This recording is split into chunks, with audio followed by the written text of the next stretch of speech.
What's up, everyone? It's Brandon, aka Artemis Gone. I'm here with Sebastian. Hey everybody, it's Sebastian, aka Seabass, aka White Lightning, aka Loud Silence 2112. That's a lot of AK-47s. This is our thoughts on Destiny pre-House of Wolves DLC. Sebastian and myself actually played combined. We gotta be well over 200 hours combined. I'd say easily over 200 hours. It was very, very addicting, and as any MMO really is. But the charm sort of wears off quickly because this game, while we were told would be an epic storytelling adventure, turns out to be a lot more of just a really long grind. Yeah. Traditionally, we see that with a lot of MMOs anyway, but the interesting thing is that you remember when this game was coming out, dude, how like pumped up I was, and absolutely. You didn't jump into it a little bit until after I was on it for a little bit, and you got into it as well, and we had a lot of fun with this game. I'm not ever gonna downplay or down the gameplay. The gameplay's there. The gameplay is very smooth, in my opinion. And as much as you might complain about like the supers of the classes and everything, it's actually all really well balanced in the end game. In my opinion, it's just as important to have hunters or titans or warlocks in a raid as it is to have any of the classes. I mean, they're all essential. Now, some builds obviously might be a lot more played than others, but that comes with trying to make it through hard mode raids, which is, as everybody knows, a huge pain. But yeah, so let's start with the very, very beginning, the storytelling, because as we all know, this game was, as I said earlier, supposed to be an epic storytelling adventure, as they would have you believe. But let's be honest, for an MMO, what MMO have you ever beaten in less than a day? And by less than a day, I mean far less than a day. Yeah. And I'm not talking about getting your character to level 30 or even level 20, because as we all know, level 20 is the level cap. Level 30 is the true level cap, if you will, but you have to use light to get there. Well, then the first DLC, Dark Below, extended the light level cap to 32. Right. And I'll mention that once again, this is pre House of Wolves. Pre-House of Wolves, because basically, what we know of House of Wolves so far, all the articles that have been spammed online like crazy over the past couple weeks, House of Wolves is focusing strictly on PvE. There is no extra raid in this particular expansion. So what it boils down to is we were very excited about the first expansion, The Dark Below, because we were grinding the hell out of the initial base game, and it got to the point where, okay, we need more. Yeah, I'll mention that for myself, I had 3 different warlocks that I would try to get to max level. Really, after you get one character or all 3 characters to level 20, and you get one set of full exotic gear, that's all you need, because then you can then pass that gear back and forth between characters, which is kind of cool. It eliminates the need to continuously grind over and over and over. Now, a lot of people make all 3 classes or whatever. The reason I chose to do 3 warlocks is because once I got that one set of exotic gear, I didn't need any more, and I could master playing the warlock. But as RNGesus will have it, I never got the gear that put me to level 30, and that is part of the reason why this game is so frustrating, at least for me, as a player, because no matter how much time you put into this game and the grind, this never-ending grind, there's no way of achieving max level without having the gear that gets you there. Now, with that said, that can only happen through random gear drops by doing the raids or even the strikes, the Nightfall strikes. Or picking something up from Zur. There is a vendor character that pops up every weekend, every Friday and Saturday, who sells exotic gear. And the sheer fact that you have to rely on that to level is kind of absurd to me. Well, and you even have to hope that he has the gear you're looking for, because just because he shows up doesn't guarantee he's really going to have any of the exotics that you want or that you need. Right. Because, I mean, let's just face it, there's exotics that just aren't as good as the others. And then if they're useless or not in your class, then they are useless to you. So even though there's a vendor who can provide you a way of getting to level 30, let's face reality, it still is not a promise. So in all reality, you could play this game forever and ever and ever and be that unlucky to never get the gear that puts you to level 30, which in my opinion is just completely asinine. So some of the things I did want to talk about, as we mentioned earlier, the gameplay is actually really, really smooth. As you can see with Brandon's gameplay here, this is... it's one of the most fun shooters I've actually played as far as like playability and just the overall coolness of what's going on, because it's a dynamic world. It is. Really is. The stuff happens around you, public events, which are really, really cool. And not really ever seen on any kind of console game before. Where things are just happening randomly, or at least as they would have you believe. You can always go on some of the different websites and look for public when you hope public events are going to pop up, but even those are random too, so good luck. But yeah, the gameplay overall is really a lot of fun. The shooting is very fluent. Something that's really cool is the way that the weapons vary, especially the exotic weapons. You'll find everything has its very own flavor, its very own mechanic that makes it feel completely unique from any other weapon in the game, which is really phenomenal. So with matchmaking is actually a way to continue to level up without having to play the story mode, which can be cool. But in all honesty, when we look at the matchmaking in this game, if you are a level 5, I believe level 5 is when you unlock the ability to go into the Crucible, you are put into matchmaking with people of any and every level. There's no distinction, there's no like group. It's not like 5 to 10, 10 to 15, 15 to 19, or 20, 20 to 25, and then 26 to 30 per se. So when you join matchmaking, there's no promise that you're even going to really stand that much of a chance, even though they have some mods to control, like, how much damage you do, or, they try to nerf the weapons so that they're not as effective, when you're at a high level. Because you go into the Crucible multiplayer with the gear that you have, which is a great concept. Right. However, I understand why, it is dumbed down to the point where it's all balanced and leveled. However, there is still some discrepancy in there. There's still a huge advantage. The gun that I'm using right now, Surus Regime, this gun for an automatic assault rifle is absolutely ridiculous to use in multiplayer, especially if you're accurate. Yeah, especially if you're accurate. If you look when I shoot this thing, it doesn't really move. I can sit there and pinpoint somebody quite well from a distance. Yeah, but if you are, using any random early level assault rifle, you can be accurate, but it's going to be more of a far more of a spray and pray kind of ordeal. Something you also notice is like the shotguns. The exotic shotguns, unless you're extremely inaccurate, they're going to kill in one shot nearly every time. Without a doubt, it's just going to kill. I mean, that's what it's meant to do. But if you're using some of these early level shotguns, like level 10, level 15, whatever the case may be, you are not going to kill people nearly as quickly as, or as easily, I should say, as somebody who's using an exotic shotgun. It just doesn't happen.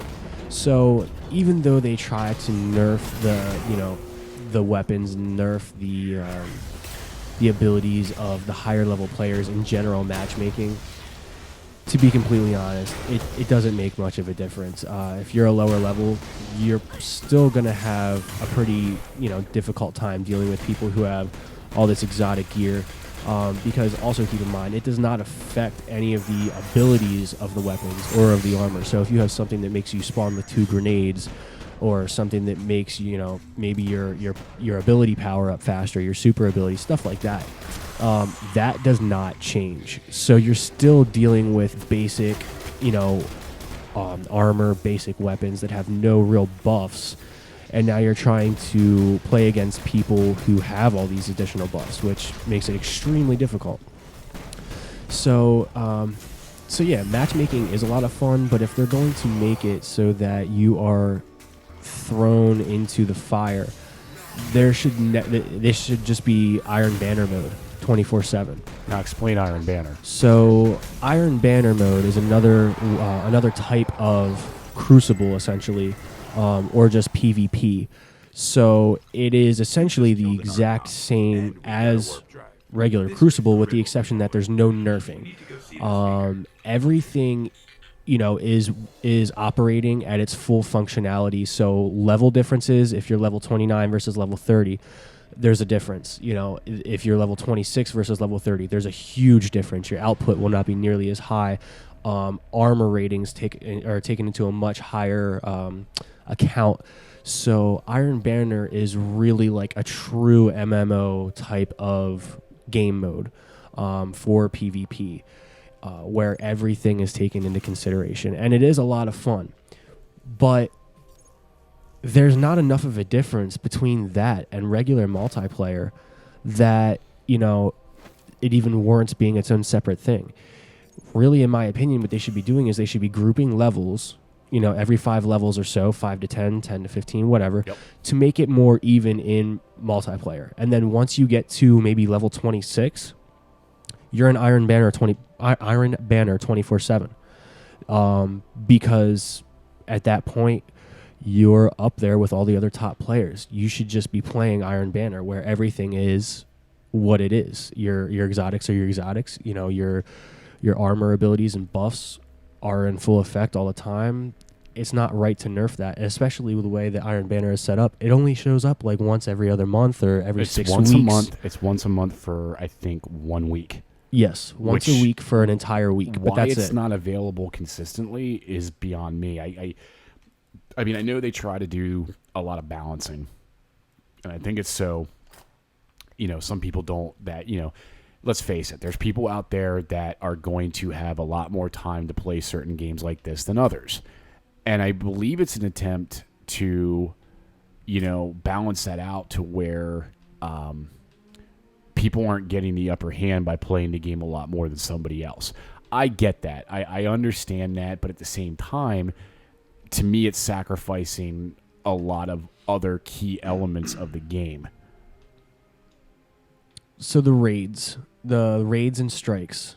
Now, if I'm not mistaken, I believe there is matchmaking, or let me clarify. Matchmaking. There is group finding, essentially, for strikes only. Isn't there? Yeah, there is strikes. You can do matchmaking. It's raids that currently does not have matchmaking, but if my memory serves me correctly, they are putting matchmaking, or some sort of matchmaking is going to be available for the raids. Coming in House of Wolves. In House of Wolves, correct. Now, explain to me how you release a game that is an MMO at heart, that does not have end-game looking for group matchmaking capabilities. That for raids, now, and let me say this, with that said, you can't even enter the raids unless you're already part of a 6-man group. It will not let you go into the raid. So you can't even find a group, in-game. You actually have to go out completely off the website. Some people go to, Destiny looking for group or something like that. They have Reddit pages. My personal favorite was Reddit. Reddit has a subreddit you can go to do looking for group. But how asinine is it that you have to buy this game? You have to spend the $60 or however much you spend if you got the deluxe edition, whatever.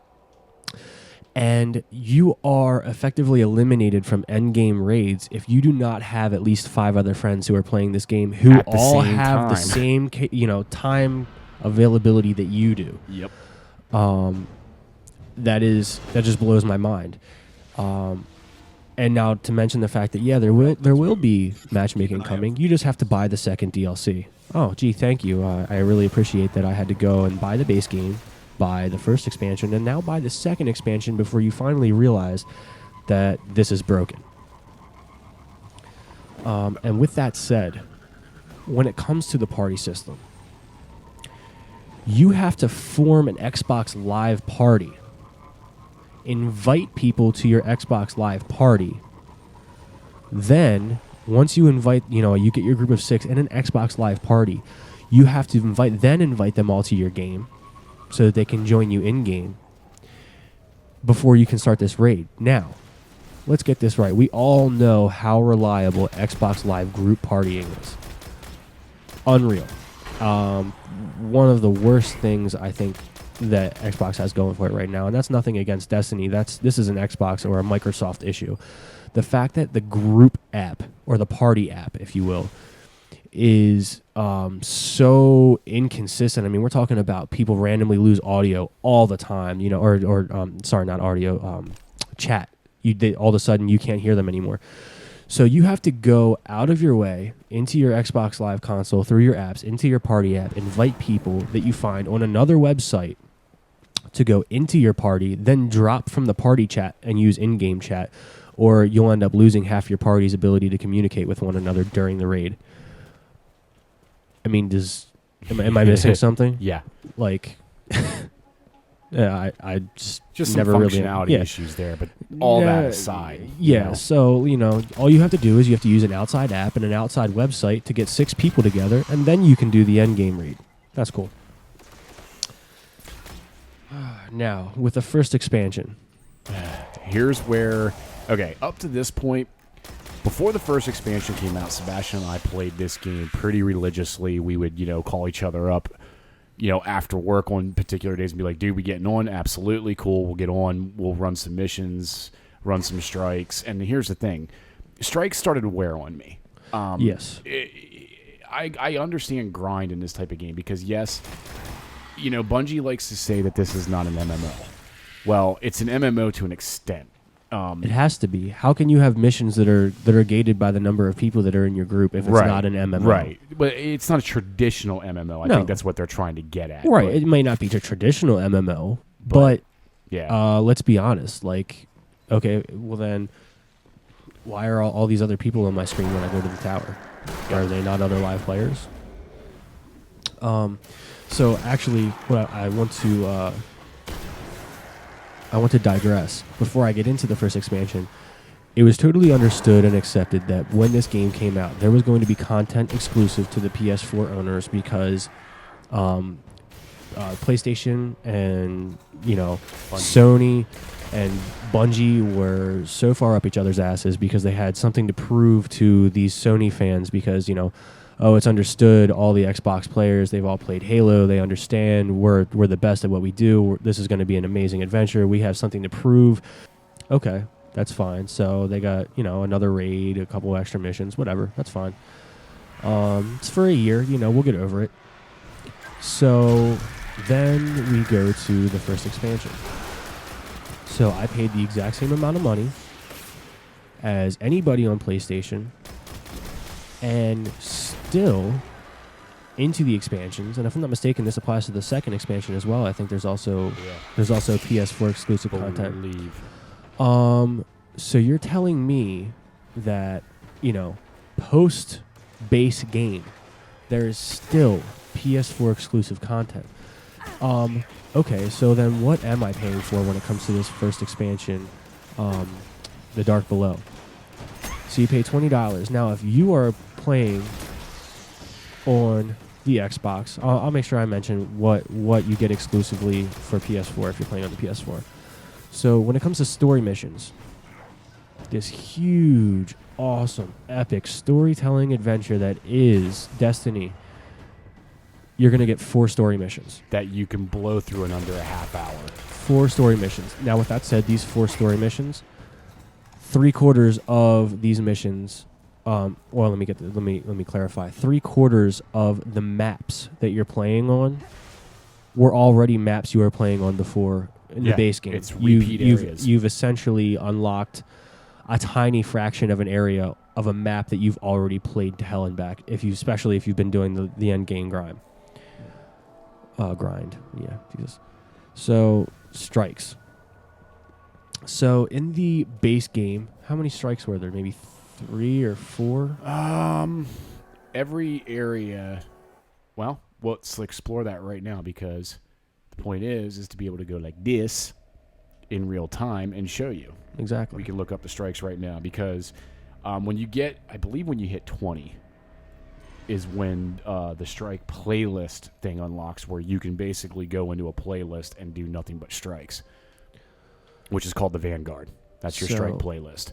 So base game, we had... you have to go into each individual place. You're right. So Earth, I think Earth has one strike, Devil's Lair.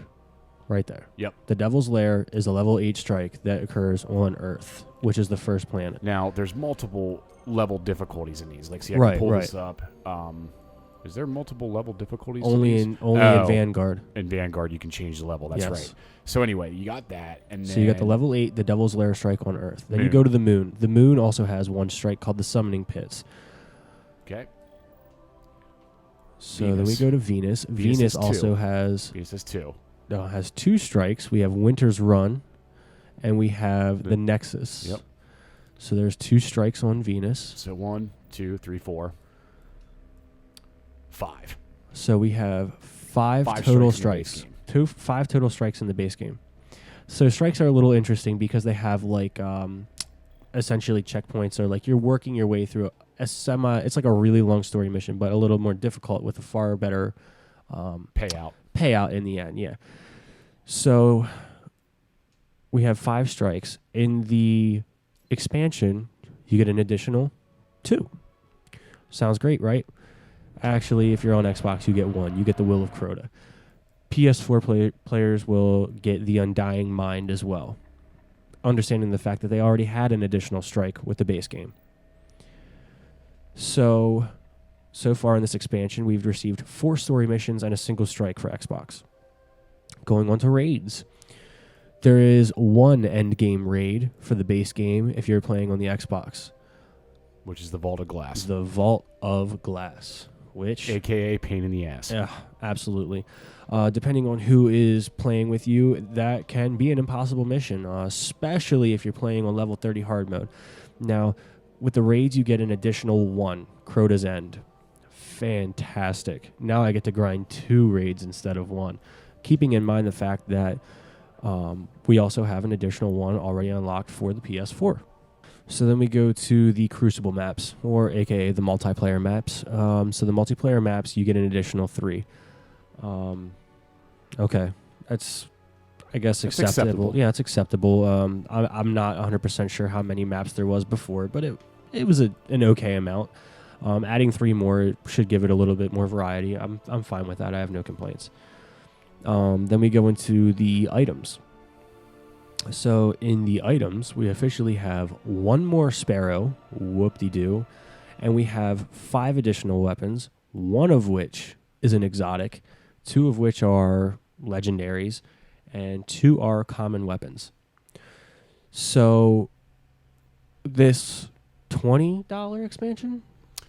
If I'm not mistaken, it might have actually been a little bit more than that if I remember correctly, because the season pass was like $40, which is at a reduced rate if you get the season pass. Right. I think the expansions are $25 a pop. It's 20 or 25. Okay, so one way or another, you paid for this expansion. You either paid for it via season pass, or you're paying for it one by one. Joke's on you. In any case, $20 to $25 a pop for these expansions. So we have 4 story missions. What was it? 1 additional strike? 2 additional strikes. Well, 1 raid. Technically 2 if you're on PlayStation. Technically 2. 1 if you're on Xbox. 1 additional raid. 3 Crucible maps. And 5 weapons.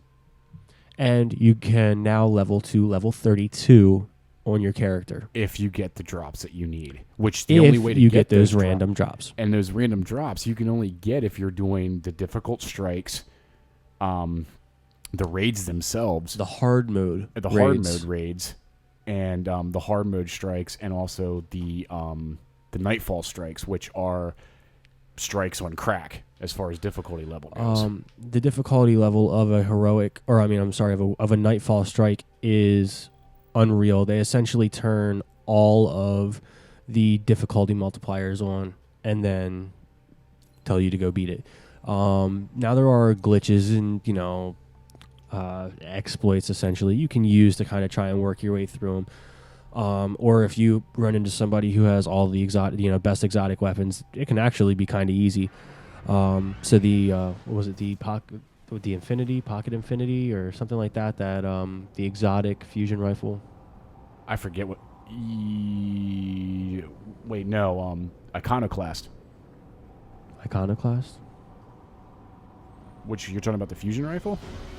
Yeah, I think so. That you could only get from the hard mode raid. I forget what that was.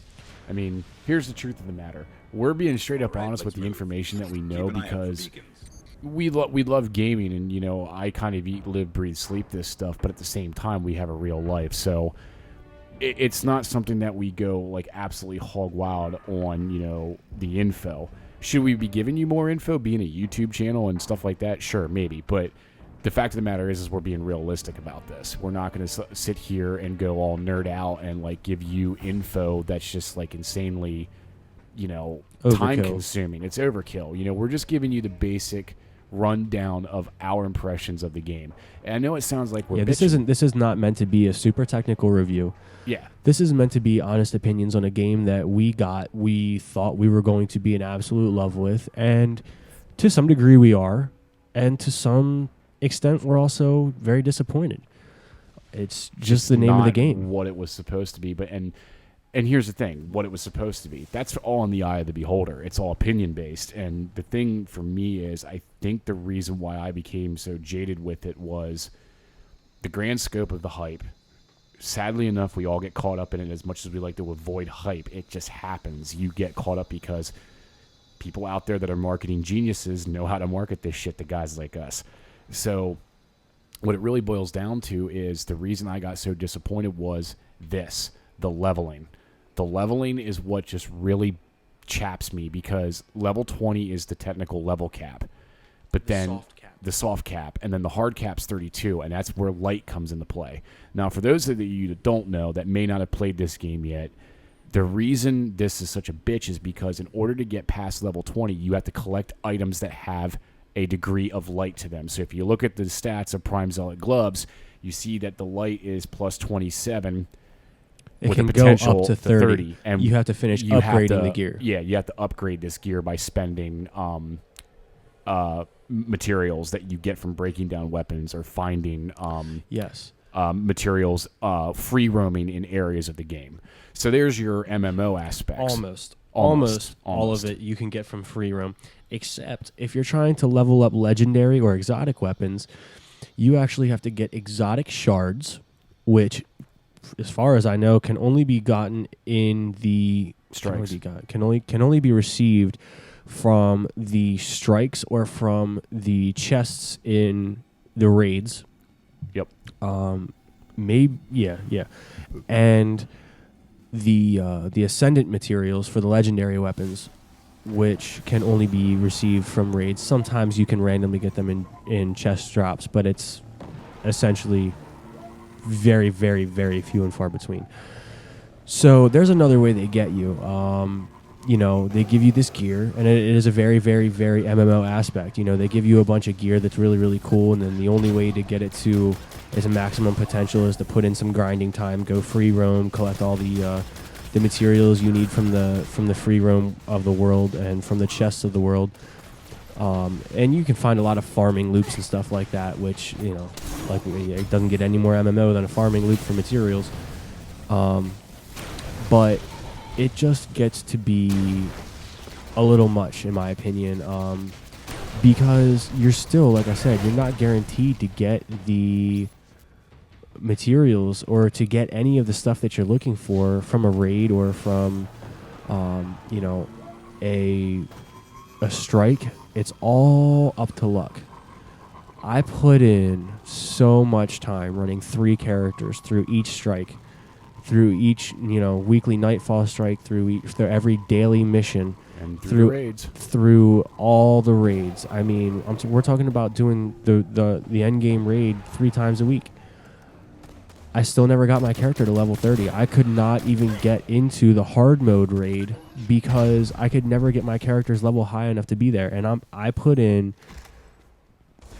probably more time a week than I really should have, to be completely honest. But that's just the name of the game, I guess, if you want to say that. But at what point does it become too much? How much faith do you have to put into RNGesus to get the drops that you need, so that you can finally get to the end level? That is it's just so upsetting, in my opinion.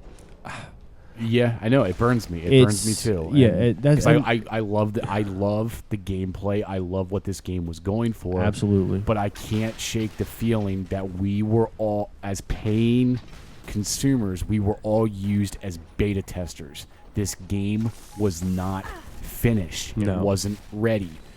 And they like to use the whole concept of, oh, well, with it being, it was kind of it was a risk for Bungie to do this, and it was. They plan on this being a 10-year project. So instead of actually developing a full finished game, they make a game that has the capability of expanding and changing over time. Okay, fair enough. That's what MMOs do. However, how much are they listening to the fans then, right, when they ask for our feedback? Because there's a lot of things that could be changed to make this game. And I don't want to sound like one of the weak new age gamers where I want everything spoon-fed to me. I understand the fact that in an MMO, in any MMO where, there's going to be a lot of time of grinding for materials. Okay, materials are one thing. If I have to go run a farming loop for 2 hours, I know that material is going to be there. I can count on it. I can go get it. But to have every single one of my end game drops, or my end game weapons or armor, all that stuff, be reliant on random drops, it takes out, it just wears down on you. Yes, I mean, it does. how many times can you run the same? And that's the thing. You get so tired of doing, what did we say, 5 strikes? There's 5 strikes in total. You run those 5 a bunch of times, and then you run the same 1 strike that's available to you every time. For how long? It just wears. It just wears on you, man. So I can't really put it any other way other than it's just exhausting. You really don't feel like playing anymore. All bitching aside, here's where we ultimately have ended up.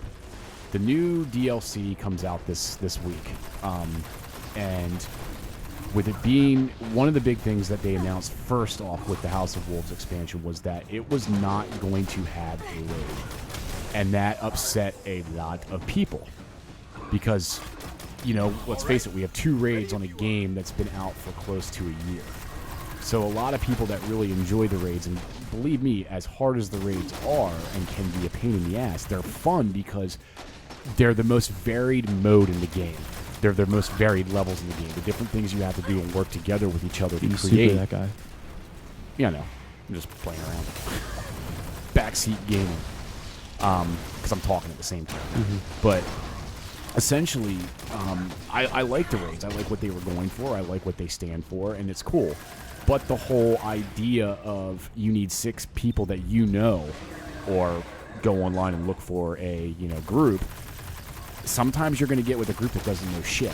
You're going to get a group that has some people that really can't hold their own or work together enough to make certain areas of the raids work. Because there's a lot of teamwork involved in the raids. Yes, there's a ton of teamwork involved in the raids, which is really cool. But then we also have this that we have to think about.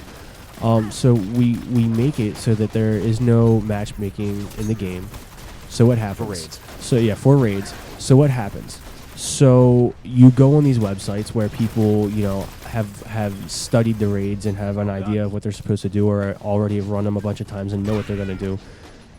So you go on and you try to advertise, hey, I'm looking for a group. Ouch. The first thing they ask you is, have you run it before? Do you know what you're doing? If you say no, 9 out of 10 times you can bet that they don't want anything to do with you, because the game is hard enough as it is. and it's hard enough to find a group as it is, that if they have to go through and teach you how to do every single step, they want nothing to do with you.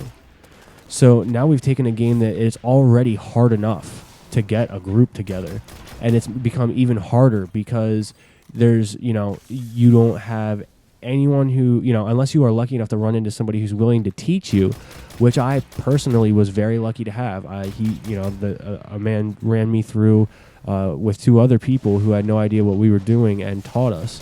I couldn't be any more thankful for him because I was uninvited, essentially, or kicked from 3 different groups in one day before, I was fortunate enough to find this guy who would teach me what I was doing. Now, on a side note, real quick, don't mean to interrupt, but overall, we have seen that a majority of the community in Destiny is actually very helpful. That's one thing I will say, is that most people are willing to help you and to help you understand what goes on. But hey, we're in the day and age in gaming where there are a lot of people that just don't give a shit about anybody else. No, they're out to do it for themselves. Yep. Which, to be completely honest, after you've gone through this raid 37 times and you've done every strike 100 times and you're not getting the shit that you want, I will fully admit I don't want to waste any more time than I have to running through these same stupid missions over and over again. And I say stupid because I've already done them. They are really a lot of fun. They're good missions. But as in any game that you play 100 times over and over, it gets old. So, I apologize for sounding jaded that way, but it just kind of is what it is. You play it long enough and you become bitter. Yeah, and that sucks.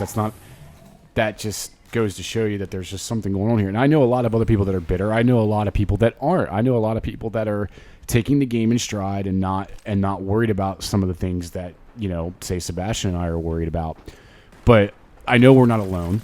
But I know that there's some people that can just ride it, and that's fine. That's cool. We're just here to let anybody know that, if you're feeling the same way as us, you ain't alone, buddy. We got your back, because there are some issues that we would like to see, change. Now, here's the good news. Back to the topic on hand about the hopeful side of this is the reason there is no raid in the new House of Wolves expansion is they are focusing purely on the PvE aspect and cooperative stuff. So they're supposed to be adding more PvE content as far as a arena style, like horde mode, similar to like what we've got in Gears of War and stuff like that, where it's waves of enemies coming at us and everything like that. Now, some might say we kind of already have that in this game, but not really. Apparently, the rewards that are going to be coming along with that are going to be pretty substantial and pretty cool. Okay, so with Destiny House of Wolves expansion, I'm going to give you a brief summary of kind of what we're looking at here. So, once again, we look at story missions first. As everybody knows, this is all about the storytelling. So we're going to get real sarcasm. Yeah, we're going to get really, really deep here, and we're going to give you a whole one more mission called Akel Rising. It's going to take place on Ishtar Synced Venus. Whoop-de-doo. Okay, so strikes. We don't know much about it yet. It may be they're claiming it's going to be a decently lengthy mission, but we'll see. Yeah, it could be. But I mean, as far as I'm concerned, it's still kind of 6 missions into expansions. No, 5 missions into expansions. Yep. Okay, so what is this? Strike. So the new strike is called the Shadow Thief. There's really not a lot of information available for it, except that it's going to be in the Ocean of Storms on the moon. And it is a level 28 strike. Very well, then. Next, we have the arena. So this the is arena, this is one of the major things about the expansion. The arena, as Brandon just said, is kind of interesting.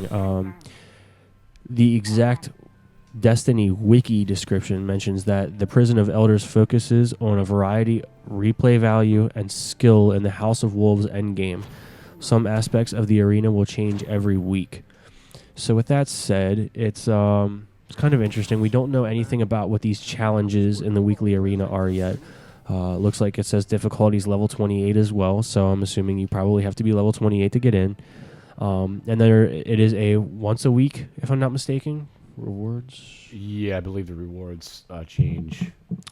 So yeah, Yep. you can receive the rewards for doing the arena once per week, and it will be reset at the during the weekly reset, just like everything else is. You can find armor cores and weapon drops, or armor cores and weapon cores are dropped in the arena and can be used as purchase merchandise for. We're gonna cut all that out. You can also get armor cores and weapon cores dropped in the arena that can be used to purchase merchandise from Varix the Loyal, another in-game character and NPC vendor. So the rewards for doing the arena are House of Judgment, Cryptarch Engram, 6 Vanguard marks, and 25 Vanguard reputations. So just adding to the Vanguard play type, if you will, the non-PvP elements of the end game. Essentially, this is going to be a lot like horde mode. Apparently, it's going to be like you're in this arena, you're going to survive waves of guys, and yada yada yada yada yada. So that's the arena. The next thing we're looking at is Crucible maps. I'm not really going to give you a description of the maps because, I mean, it's just more multiplayer maps. For Xbox, you can expect to see 3 more additions to the Crucible. That's pretty good. Once again, I really can't complain about 3 additional maps. Now, if you're on the PlayStation, good for you. You get 4. I hope your credit card gets hacked. If you go on the last element that we're looking at is timed events. So the timed event will be the Trials of Osiris. The Trials of Osiris is going to be, and the reason they call this a timed event is because, like the Iron Banner, it's only going to be available for presumably 1 week out of the month. Now, with that said, this is going to be every weekend. There it is. Oh, it's I'm actually sorry. every weekend, Friday at 10 a.m. To the weekly reset on Tuesday. On Tuesday. So you Fair get enough. Friday, Saturday, Sunday, Monday, Yep. and Tuesday, Yep. essentially to do the Trials of Osiris. Now, this is interesting. The Trials of Osiris uses a 3 versus 3 elimination game type. Teammates can revive each other, but cannot revive themselves. The first team to eliminate the other team wins the round. If neither team has been eliminated after the 2-minute time limit is up, a control point will spawn on the map. The team that captures the point will win the round. If neither team captures the point within a certain period of time, whichever Guardian is closest to the center of the point will win the round. After each round, the map is reset. The first team to win 5 rounds wins the match. Heavy ammo spawns at the beginning of the next round after a team has won 3 rounds. Entrance into the Trials requires a Trials Passage, which can be purchased from Brother Vance for 100 Glimmer. If you're not aware of how much 100 Glimmer is, it's next to nothing. It's very like me walking up paying 50 cents for something. Glimmer has very little actual use at this point, even though it's what you break everything down and get. So 100 Glimmer is really nothing. Once a Trials Passage accumulates 9 wins or 3 losses, the passage will no longer grant admission to the Trials, but it can still be used to purchase rewards from Brother Vance. In order to continue competing in the Trials of Osiris, a new Trials Passage must be purchased. If a Guardian quits or disconnects from a match before it is completed, a loss will be added to the Trials Passage. Level advantages are enabled, and teammate matchmaking is disabled, so Guardians will need to form their own fire teams.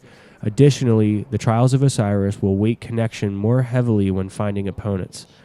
So, that's really cool what we're looking at. Well, in a way, what we're looking at is still another issue where we have yet another game type that is not going to provide matchmaking, so you're going to have to go out of your way to find your own teammates. With that said, if you have friends that you play with, it's a lot easier to find 2 more friends to connect to do the Trials of Osiris than it is to find 5 of them to do an endgame raid. So that's pretty cool, I guess. It's going to make it, with level advantages enabled, it's sort of, like Iron Banner. It's available for a lot more of the week, which is cool. You're going to gain a lot of really cool loot, or at least you can purchase some cool loot from what it looks like. The description says, Trials of Osiris has 2 armor sets per class. One set of gear drops randomly after completed matches and can be ascended to 42 light. The other set of gear is Egyptian themed, and does not need to be ascended, and can only be purchased from Brother Vance. So what it means by it does not need to be ascended, it essentially does not need to be upgraded. But what's really cool is, from the looks of things so far, it seems as though the top level is going to be level 35. It could be 34, but it looks, from what I'm seeing, it looks like the new level limit will be 35, which is up 3 from the first expansion. With that said, the one set of gear that drops randomly after completed matches can be ascended to 42 light.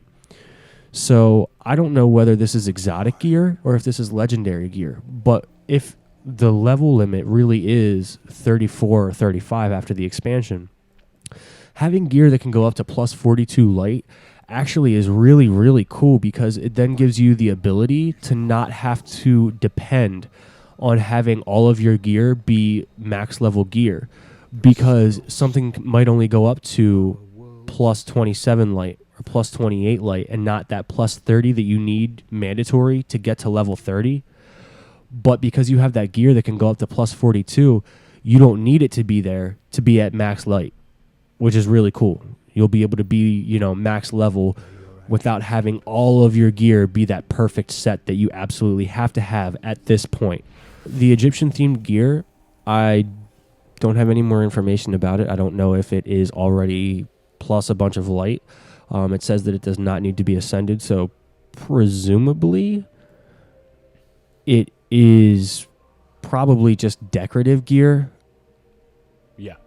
Because if it's completely themed, you wouldn't be able to wear it all at one time if it was exotic. And if it was exotic, you'd be putting a ton of exotic shards and whatnot into leveling it up. So the Egyptian gear looks like it'll probably just be something you kind of wear for fun, just to, I don't know, dance like an Egyptian. Yeah. Walk like an Egyptian. Walk like an Egyptian. Yeah. They all do that. The only other thing that I've seen, too, just another side note, is apparently the reef is going to be opened up as another social area in the game, like the tower. What that's going to offer, I'm not 100% sure. I didn't really read up on it. I just saw that loosely mentioned. But all in all, that is our initial impressions on Destiny. I mean, we got a little long-winded on the stuff, but there's a lot of information in this game, even though it's kind of a paltry game. Like, there's not a lot of play once you get up into the upper 20s. You just once you reach the end game. Yes, once you reach the end game, you realize that the grind is the grind. It seems as though with the second expansion, they're trying to alleviate some of that pain by giving you more ways to reach max level, more gear to reach max level, which would be really, really nice.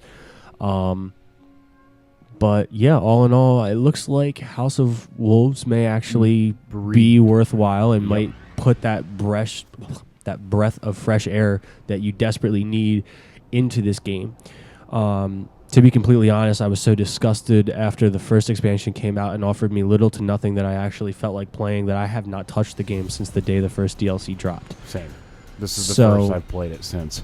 So with that said, that really wraps up everything I have to say. This is the part one, and the reason we, I'll mention again, the reason we wanted to get this out of the into the open air now was because before we really delve into a lot of what the expansions have to offer, this is our initial pre-DLC thoughts and feelings about the game, what it was supposed to offer, what it has offered, and what it still promises.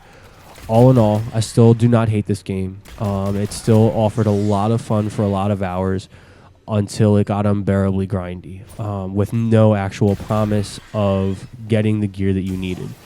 So with that said, if the expansion does indeed give you more ways to get to that max level and to get the gear that will actually make that difference, then this could be a giant step in the right direction. I don't care if I have to grind, so long as I can do it with some promise of result. Right. Agreed.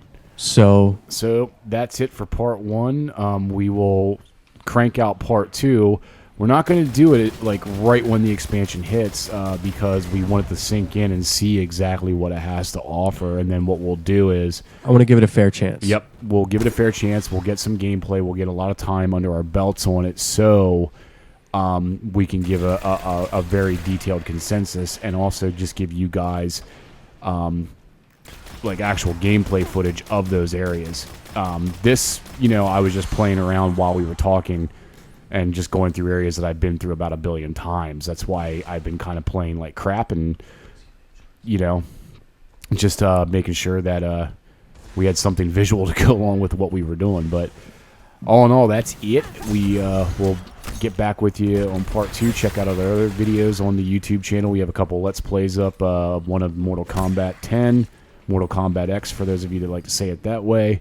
And we also have one of Trials Fusion, where Nate and I were just kind of dicking around on that for a little bit. But we got some other Let's Plays coming, some solo ones that some of us plan on doing some PC games on, as well as the good old Grand Theft Auto 5 fun is definitely on its way. We got some shenanigans coming up with a video of that as well. Yeah, everybody have a good night. I hope you enjoyed the Let's Play / review of Destiny and our original thoughts on this pre-DLC base game package. Peace.